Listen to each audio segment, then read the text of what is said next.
आज होता संडे, त्याच्यामुळे ना ह्यांना दुपारपासून सुट्टी असते आणि संडे दिवशी ह्यांना ना वेळ असतो. त्याच्यामुळे माझी जी कामं असतात ना घरातली ती त्यांच्याकडून मला करून घ्यायची होती.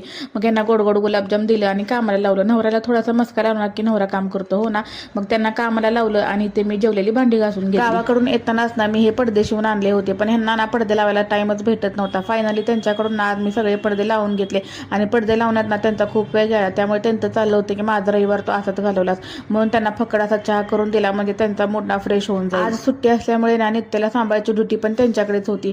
नंतर छान असं रेडी झालो आणि मार्केटमध्ये गेलो, कारण काही मसाले वगैरे घ्यायचे होते. मग नित्याला ना ह्या ट्रॉलीमध्ये बसवलं, पण ती थोडी त्या ट्रॉलीमध्ये एका ठिकाणी बसणार होती.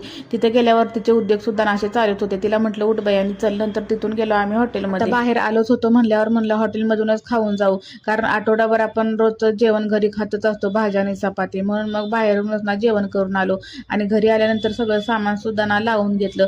तर असा गेला आजचा दिवस. व्हिडिओ आवडला असेल तर लाईक करा. आपल्या चॅनलला अजून फॉलो केलं नसेल तर फॉलो करा. भेटूया तर नेक्स्ट व्लॉगमध्ये.